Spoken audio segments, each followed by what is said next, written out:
Flip ফোনের market কাঁপাতে এবার হাজির হয়ে গেল অনার। আচ্ছা আজ চলো না হয় আপনাদের অনারের একদম নতুন এই ফ্লিপ ফোনের সাথে পরিচয় করিয়ে দেই। এটির নাম অনার ম্যাজিক ভি ফ্লিপ। সত্যি এটা ম্যাজিকের মতনই, পিছনে হিউজ একটা ডিসপ্লে, দুর্ধর্ষ ডিজাইন আর ক্যামেরা সেটআপ হচ্ছিল নজর কাড়া। তাছাড়া বেশ পাওয়ারফুল চিপ এবং ফাস্ট চার্জিং তো থাকছেই। আর আজকের এই ভিডিওতে ফোনটির প্রাইস, ক্যামেরা, পারফরমেন্স সম্পর্কে একদম ডিটেলসে জানতে পারবেন। তাহলে আর দেরি না করে চলুন শুরু করা যাক আজকের ভিডিওটি।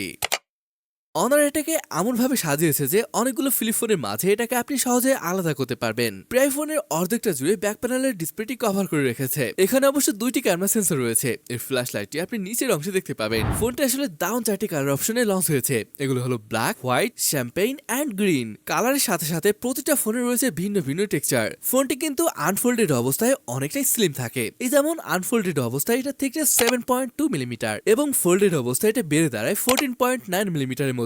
এটার ওয়েট 194 গ্রাম। ফ্রেমটি অ্যালুমিনিয়ামের তৈরি। পোর্টস এবং বাটনই বলে বটমে রয়েছে SIM card tray, USB type C port এবং স্পিকার গ্রিল। টপে দেখতে পাচ্ছেন নয়েজ ক্যান্সেলিং মাইক এবং আরো একটি স্পিকার।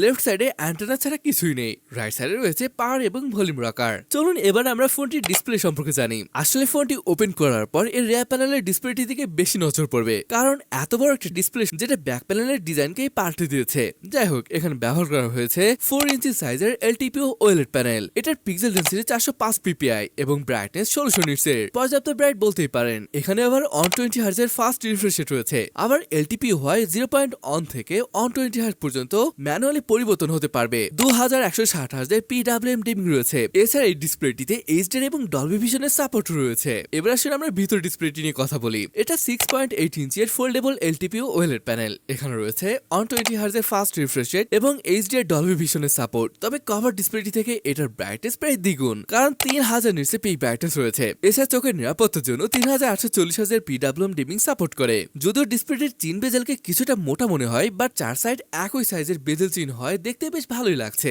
গাইস, অবাক করার বিষয় হলো ফোনটি 2024 লঞ্চ হলেও এখানকার প্রসেসরটি 2022 সালের। জি গাইস, এখানে ব্যবহার করা হয়েছে কোয়ালকম স্ন্যাপড্রাগন 8+ জেন অন। হ্যাঁ, একটু তো কমতেই মনে হবেই। তারপর ডে টু ডে ইউজে কোনো প্রবলেম হবে বলে মনে হয় না। ফোনটি রয়েছে 4টি স্টোরেজ অপশন, 1256, 12/512, 12 এবং সর্বোচ্চ ভ্যারিয়েন্টটি 16 জিবি র্যাম এবং স্টোরেজ 1 আরো ভালো বিষয় হলো এখানে অনারের নিজেদের তৈরি C1+ RF এনহান্সমেন্ট চিপ ব্যবহার করেছে। স্ন্যাপড্রাগনের এই ফ্ল্যাগশিপ চিপটি দিয়ে গেমিং লাইক পাবজি স্মুথ গ্রাফিক্সে অ্যাভারেজ 59 এফপিএস পর্যন্ত পাওয়া যাচ্ছিল। তাছাড়া ফোনটিকে ঠান্ডা রাখতে আলট্রা থিন লিকুইড কুলিং সিস্টেমও রয়েছে। মোটামুটি পারফরমেন্স দিয়ে প্রবলেম হবে বলে মনে হয় না। তারপর যদি অন্যান্য ফ্লিপ ফোনের সাথে কম্পেয়ার করেন, অবশ্যই এখানে হিউজ একটা পার্থক্য দেখা যাবে। যদিও দামের দিক বিবেচনা করলে ব্যাপারটা ঠিক মনে হতে পারে।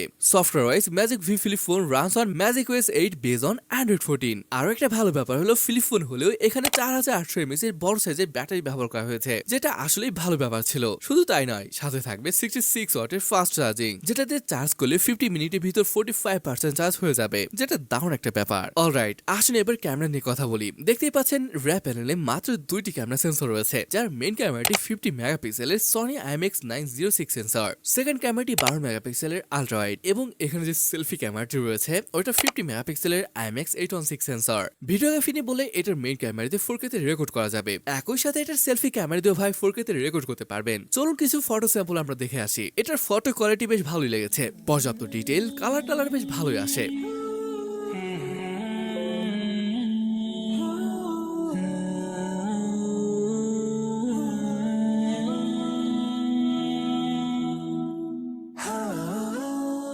সেলফি ফটো দারুণ আসে। এর মেইন কারণ হলো আপনি এর মেইন ক্যামেরাতে সেলফি নিতে পারছেন। যাই হোক গাইস, এই ফোনটির বেস ভ্যারিয়েন্টের প্রাইস রাখা হয়েছে 4999 ইউয়ান, যেটাকে টাকায় কনভার্ট করে যাচ্ছে প্রায় 80,000 টাকার মতো। তো এই ফোনটি আসলে কেমন ছিল? প্রথম কথা হলো এটার হিউজ কভার ডিসপ্লে, যেটা বেশ কাজের ছিল। যদিও পারফরমেন্সের দিক দিয়ে একটু কমতি মনে হবে, বাট প্রাইসের ব্যাপার আসলে এটা ঠিক আছে। যাই হোক গাইস, ভিডিওটি আপনার কাছে কেমন লাগলো সেটা কমেন্ট করে জানাতে পারেন। তাহলে আজকের ভিডিওটি এখানে শেষ করছি। দেখা হবে পরের কোনো ভিডিওতে।